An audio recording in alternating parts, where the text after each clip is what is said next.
기도하겠습니다.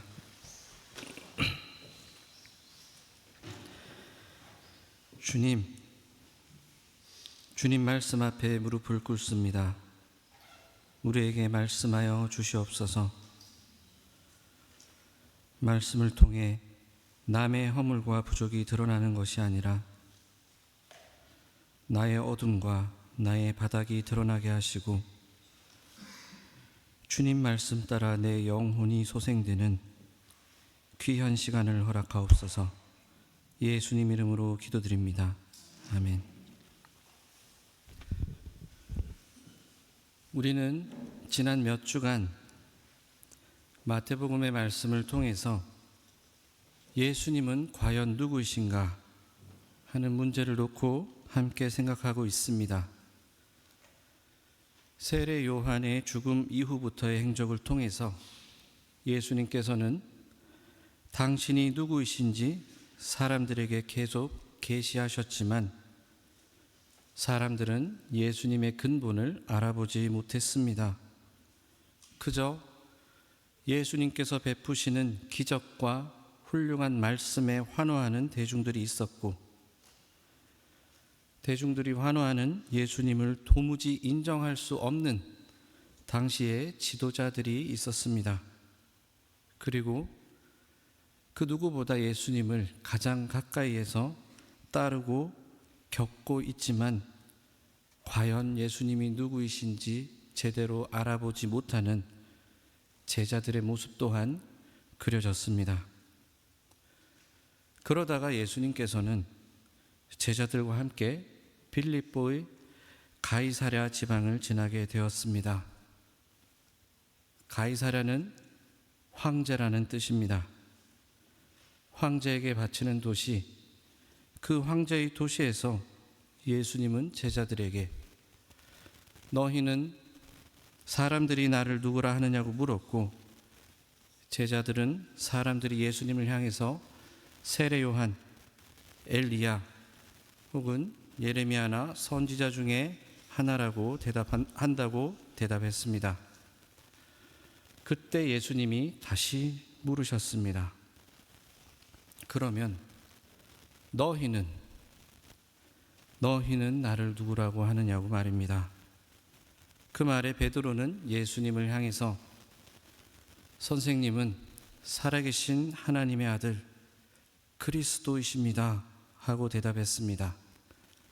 그 대답에 예수님은 베드로에게 칭찬을 아끼지 않으셨습니다. 그러나 예수님께서는 베드로를 포함한 제자들에게 예수님이 그리스도라는 사실을 아무에게도 알리지 말라고 하십니다. 왜 그랬을까요? 왜냐하면 제자들은 아직 예수님의 부활을 경험하지 못한 자들이었기 때문입니다. 베드로의 이 고백이 있은 후에 예수님은 비로소 자신이 예루살렘으로 가서 장로들과 대제사장들과 율법 학자들에게 많은 고난을 받고 십자가 죽음을 당해야 하며 죽임을 당한 지 사흘 만에 다시 살아나실 것을 말씀하셨습니다. 복음서들을 보면 예수님은 자신의 순환을 총 3번 예언하십니다. 이 베드로의 신앙 고백 이후 예수님의 순환 예고가 첫 번째 순환 예고입니다. 즉, 제자들이 이제서야 예수님을 그리스도로 고백하기 시작했을 때 그제서야 예수님은 자신이 십자가에서 죽어야만 함을 말씀하기 시작한 것입니다. 그리스도로서의 소명은 결국 십자가 죽음에 있음이 드러나는 장면입니다. 그러나 제자들은 예수님의 그 말씀을 이해할 수 없었습니다. 이해할 수도 없었고 받아들일 수도 없었습니다. 예수님의 순환 예고를 듣자마자 베드로는 펄쩍 뛰면서 주님, 절대로 안 됩니다. 절대로 이런 일이 주님께 일어나서는 안 됩니다. 하면서 예수님께 항변했습니다. 그 말에 예수님은 베드로에게 사탄아 물러가라 라고 하시면서 네가 하나님의 일을 생각하지 않고 사람의 일만 생각하는구나 라고 말씀하셨습니다. 예수님의 십자가 죽음을 가로막으면서 항변하는 베드로를 예수님께서는 사탄이라고 하시면서 하나님의 일은 생각하지 않고 사람의 일만 생각하는 사람이라고 하셨습니다. 이 예수님의 말씀을 잘 생각해 보면 몇 가지 사실을 알 수 있습니다. 먼저는 예수님의 십자가 죽음이야말로 그리스도로서 사명을 완성하는 길이라는 사실입니다. 또 한 가지는 십자가 죽음이 바로 하나님의 일이라는 사실입니다. 그리고 예수님께서 사탄이라고 명하신 사람은 하나님의 일을 생각하지 않고 사람의 일만 생각하는 사람이라는 것입니다. 베드로의 반응은 우리의 상식선에서 생각하자면 분명히 자연스러운 반응이었습니다. 당시에 가장 끔찍한 처형인 십자가로 죽겠다는데 아멘 주님 그렇게 하시지요 할 사람이 누가 있습니까?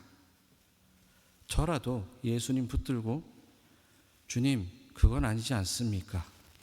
다시 한번 생각해 보시지요 할 것 같습니다.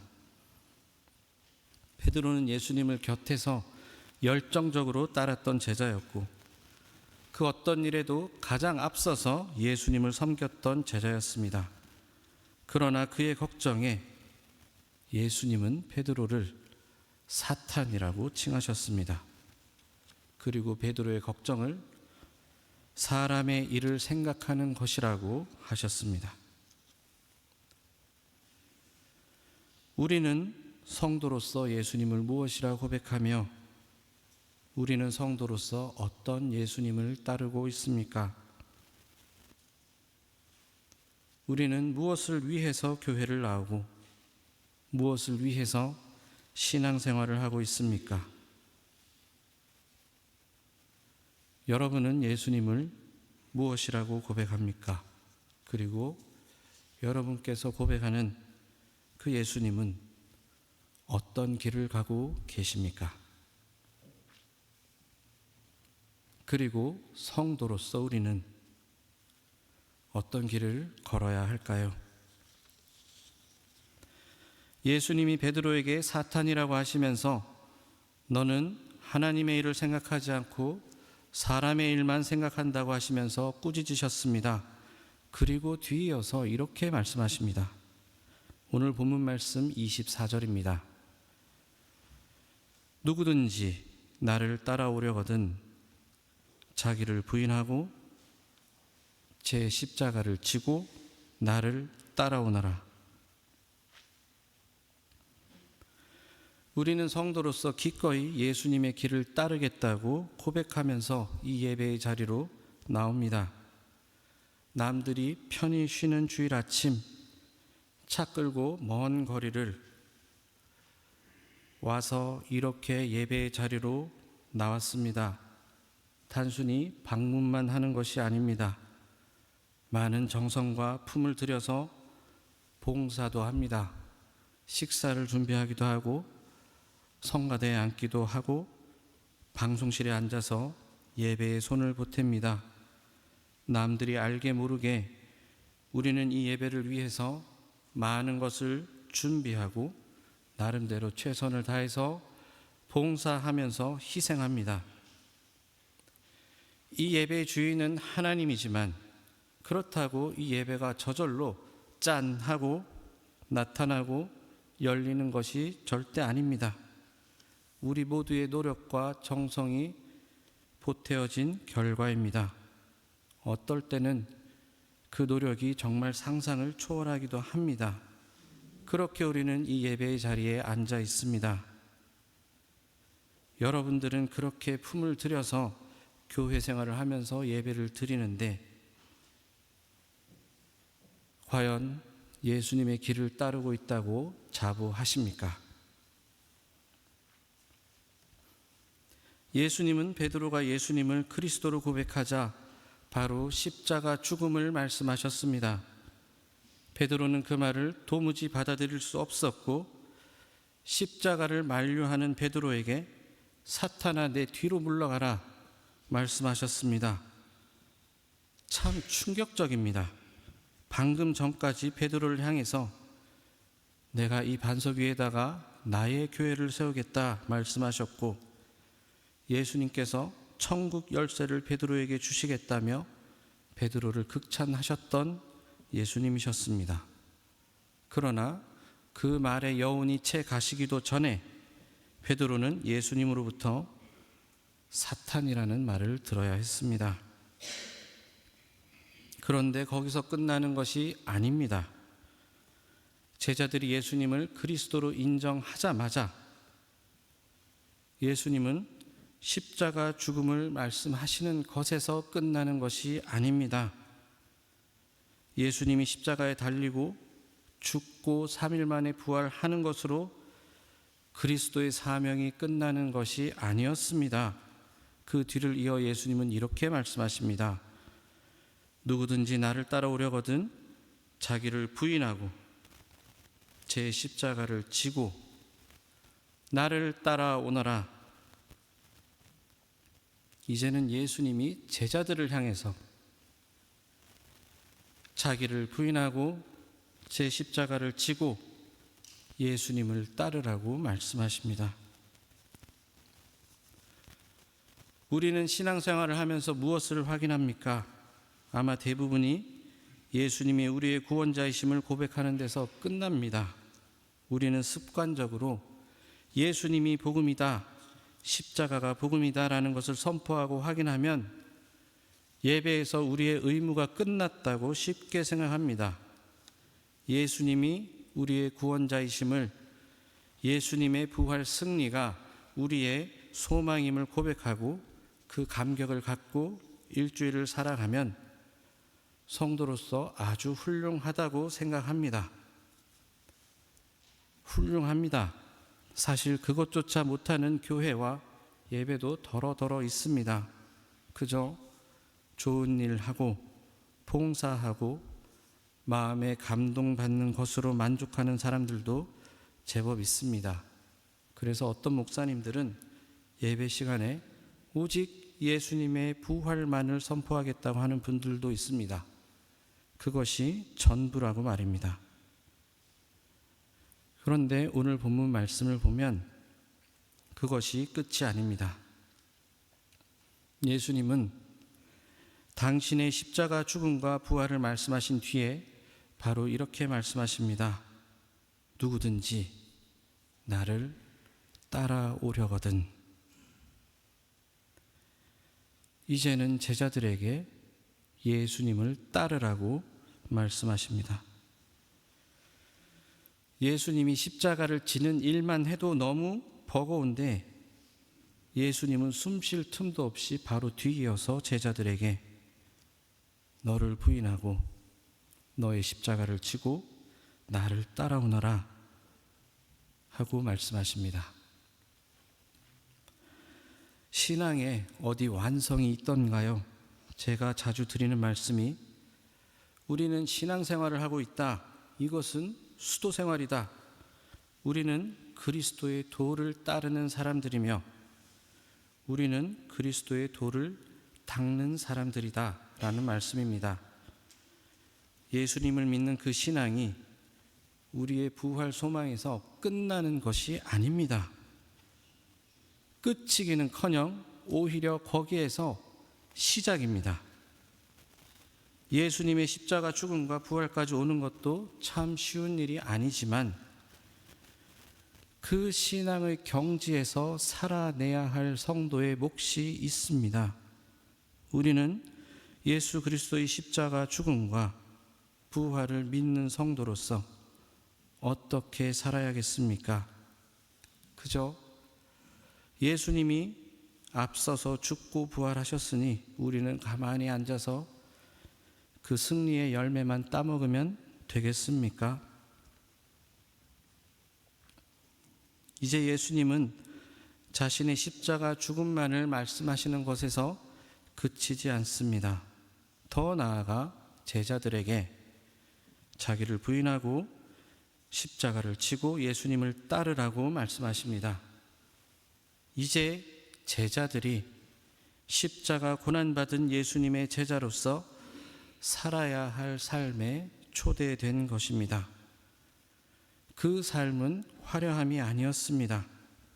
적당히 봉사하면서 선한 일 하며 사는 그 정도의 삶도 아니었습니다. 예수님께서 초대한 그 삶은 사실은 납득할 수 없고 오히려 두려운 수준의 말씀입니다. 자기를 부인하고 자기 십자가를 지고 예수님의 십자가 길을 따르라는 것입니다. 예수님께서 십자가를 말씀하시자마자 베드로가 예수님에게 항변했습니다. 사실 예수님이 그리스도로서 십자가를 지는 것도 인간의 생각으로는 납득이 안 됩니다. 지금 그것도 수용이 안 되는데 예수님은 거기다가 대뜸 제자들을 향해서 자기를 따라오려거든 스스로를 부인하고 십자가를 지고 예수님을 따르라고 하십니다.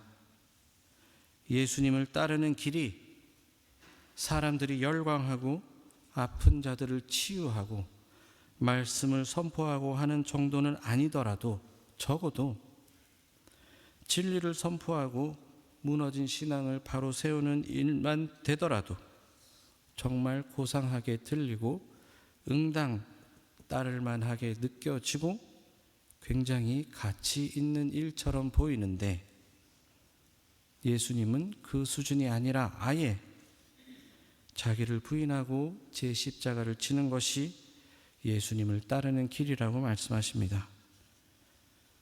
여러분들은 이 말이 어떻게 들리십니까?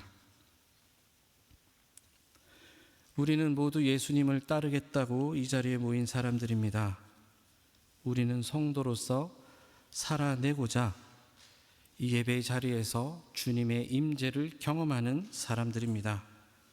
적당히 교회 좀 다니고 좋은 소리 듣는 정도로 교회에 오시는 사람들도 있겠지만 제가 보기에 적어도 이 자리에 앉아 계신 분들은 단순히 마음의 평화를 위해서 혹은 좋은 교훈을 위해서 이 자리에 오시는 분은 안 보입니다.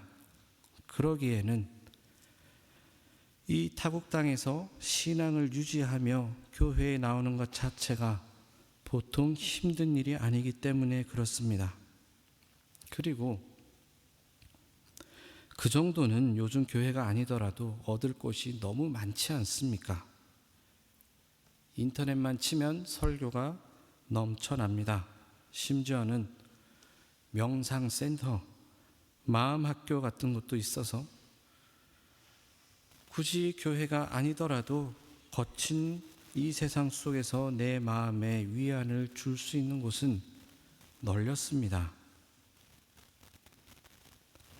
여러분들이 굳이 이 교회에 나와서 많은 에너지를 들여서 이 예배의 자리에 나오신 이유는 분명 성도로서 예수님의 길을 따르며 나의 신앙을 점검하고 하나님의 뜻을 묻고 주님을 닮아가기 위해서일 것입니다. 이곳은 교양 생활을 하는 곳이 아니고 신앙 생활을 하는 곳이며 이곳은 그저 한인들의 모임을 위한 공간이 아니라 침묵을 위한 자리가 아니라 예수님의 십자가 도를 따르고자 모인 자리이기 때문입니다. 그래서 우리는 스스로에게 물어야 합니다. 주님, 내가 부인해야 할 나는 무엇입니까? 그리고 주님, 내가 져야 할 나의 십자가는 무엇입니까? 오늘 본문 25절을 보면 예수님께서 이어서 이렇게 말씀하십니다. 누구든지 자기 목숨을 구하고자 하는 사람은 잃을 것이요 나 때문에 자기 목숨을 잃는 사람은 찾을 것이다. 이 대화 직전에 베드로는 예수님의 십자가를 만류했습니다. 베드로는 예수님의 목숨을 지키려고 했습니다. 그런데 예수님은 곧이어서 자기 목숨을 구하려 하면 잃는다 하고 말씀하십니다. 베드로에게 베드로가 생각하는 생명의 길은 죽음의 길이고 베드로가 죽음의 길이라고 여기는 십자가의 길은 생명의 길임을 직접적으로 아예 대놓고 말씀하십니다. 예수님은 십자가 죽음을 피하지 않으셨습니다. 인간의 시선으로 보면 예수님은 목숨을 잃었습니다. 그러나 예수님은 실제로 부활하셨고 영원한 생명을 완성하셨습니다. 우리를 향한 하나님의 구원을 완성하셨습니다. 반대로 당시 종교 지도자들은 자신들의 권리와 권력을 지키기 위해서 예수님을 죽였습니다. 겉보기에는 그들이 자신들의 생명을 보존한 것 같지만 결국 그들은 죽은 자들입니다. 하나님 나라를 잃었기 때문입니다. 2000년이 지난 지금까지도 그들은 하나님 나라를 실패한 자들로 기억되고 지금 이 순간에도 그렇게 설교됩니다. 그런데 흥미로운 것은 나 때문에 자기 목숨을 잃는 사람은 찾을 것이다 라고 하신 것입니다. 이 25절의 말씀, 자기 목숨을 구하고자 하는 사람은 잃을 것이요 자기 목숨을 잃는 사람은 찾을 것이다 하는 이 말은 번역 과정에서 목적어가 생략되었습니다. 그러니까 원문이 가진 의미를 그대로 직역하자면 자기 목숨을 구하고자 하는 사람은 자기 목숨을 잃을 것이요 자기 목숨을 잃는 사람은 자기 목숨을 찾을 것이다 라는 말이 됩니다. 예수님은 나 때문에 자기 목숨을 잃는 사람은 내가 크게 보상을 하겠다. 내가 큰 상을 주겠다. 거나 나 때문에 자기 목숨 잃는 사람은 내가 천국에다가 그의 자리를 아주 높은 곳에 마련하겠다 하는 식의 보상을 말씀하시지 않으셨습니다. 오히려 나 때문에 자기 목숨을 잃는 사람은 비로소 자기 자신을, 자신의 참 생명을 발견하게 될 것이다 라는 말씀을 하셨습니다. 자기를 부인하고 제 십자가를 지고 예수님의 십자가 그 길을 따르는 사람은 그제서야 비로소 자신이 누구인지 하나님 앞에서 참다운 나를 발견하게 됩니다. 그러면서 예수님은 뒤이어서 이렇게 말씀하십니다. 사람이 온 세상을 얻고도 제 목숨을 잃으면 무슨 이득이 있겠느냐. 사랑하는 뒷셀도르프 한인교회 성도님 여러분, 여러분은 이 예배의 자리에서 스스로를 부인하고 계십니까? 그리고 각자의 십자가를 지셨습니까? 그렇게 예수님을 따르고 계십니까? 여러분들이 부인해야 할 나 자신은 무엇입니까? 여러분들은 이 교회 공동체 안에서 무엇을 내려놓고 어떤 십자가를 지고 계십니까? 그렇게 여러분들은 하나님께서 창조하신 나다운 나를 발견하셨습니까? 참다운 나의 생명을 찾으셨습니까? 당시 종교 지도자들은 내려놓아야 할 것들을 내려놓지 못했고 정작 붙들어야 할 것은 붙들지 못했습니다. 그들이 내려놓아야 할 것은 자신들의 권위와 명예였고 자신들이 쌓아 올린 종교적 기득권이었습니다. 반대로 그들이 붙들어야 했던 것은 하나님이 보내신 그리스도였습니다. 그런데 그들은 자신들의 자리를 잃지 않으려고 그리스도를 버렸고 자신들의 권력을 지키려다가 하나님의 나라를 잃었습니다. 그들은 자기 목숨을 구하려 했으나 결국은 잃은 사람들입니다. 그러나 예수님은 정반대의 길을 가셨습니다. 예수님은 십자가를 피하지 않으셨습니다. 자신의 생명을 붙들지 않으셨습니다. 오히려 자신을 내어주셨습니다. 그리고 그 길 끝에서 부활의 생명을 이루셨습니다. 우리는 성도로서 무엇을 내려놓아야 할까요? 그리고 하나님이 주인이신 이 교회에 몸담은 자로서 무엇을 내려놓아야 할까요? 무엇을 내려놓아야 참 생명을 붙들 수 있겠습니까? 제가 언젠가 설교 시간에 이렇게 말씀드린 적이 있습니다. 나는 목회자로서 오늘 하루 하나님 앞에 어떻게 죽을 것인지를 묻는 목회를 하겠다고 말입니다. 저는 지금 이 교회에서 가장 높은 곳에 서서 근사하게 가운을 입고 여러분들을 내려다보면서 설교하고 있습니다. 그런데 그것이 제가 여러분들보다 더 나은 사람이라거나 더 높은 사람이라거나 더 권력이 있는 사람이라는 뜻이 아닙니다. 오히려 하나님 앞에 가장 무거운 책임을 지고 있는 하나님의 징계 앞에 가장 가까이 있는 사람이라고 생각합니다.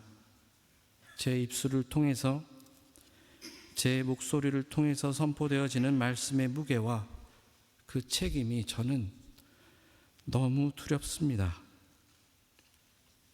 하나님을 제대로 선포하는 것보다 성도들의 귀에 달콤한 말들을 들려주고 하나님의 뜻이 교회에 제대로 세워지기보다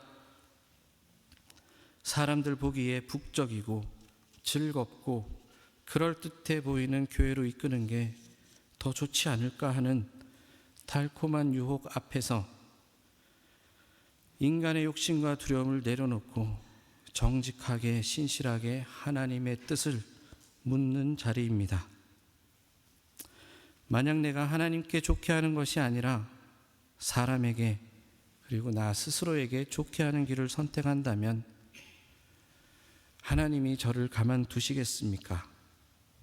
저는 그것이 내가 부인해야 할 수많은 나 중에 하나입니다. 여러분은 어떻습니까?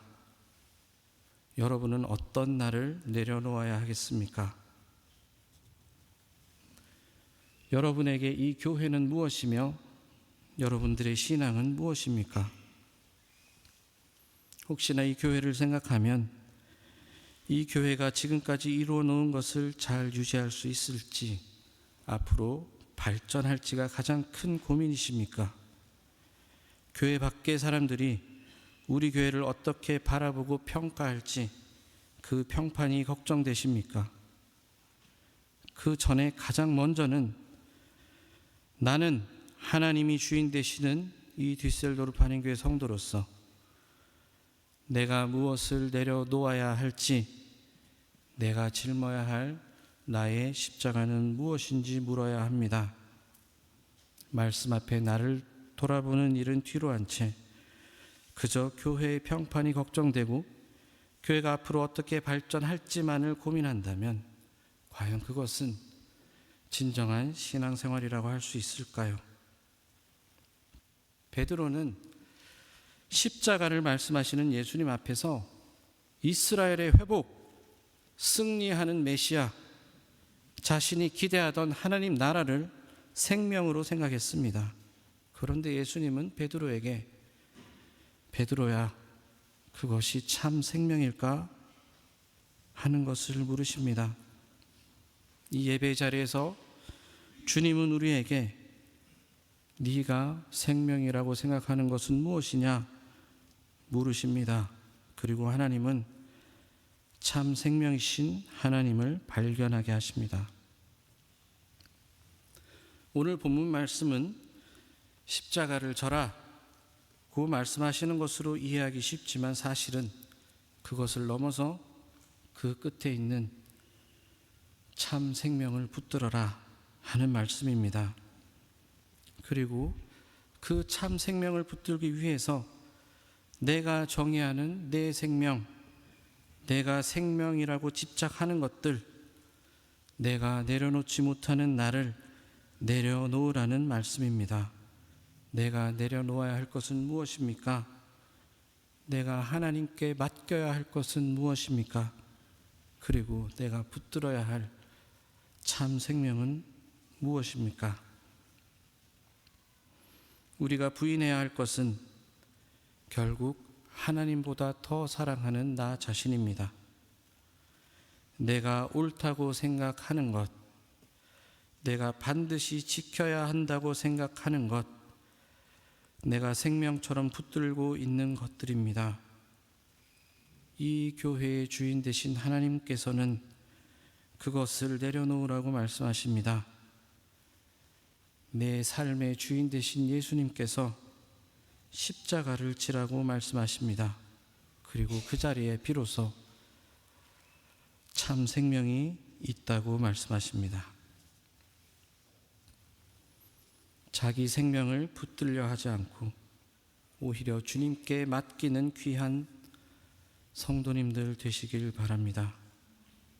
세상의 눈에는 잃은 것 같으나 참 생명을 발견하고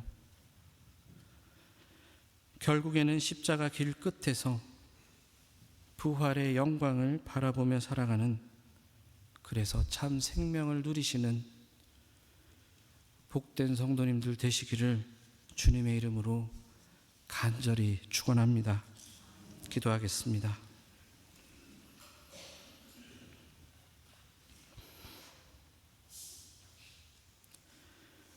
주님, 말씀을 통해서 내가 생명이라고 붙들고 있던 하찮은 것들을 봅니다. 이 시간 십자가의 길을 걸으시는 주님을 따르는 제자로 살아가게 하옵소서. 내가 생명이라고 붙들던 것들을 부인하게 하시고 내 십자가를 짐으로 참 생명을 발견하게 하시고 길이신 예수님을 진정으로 따르는 자들 되게 하옵소서. 길이 되신 예수 그리스도 이름으로 기도드립니다. 아멘.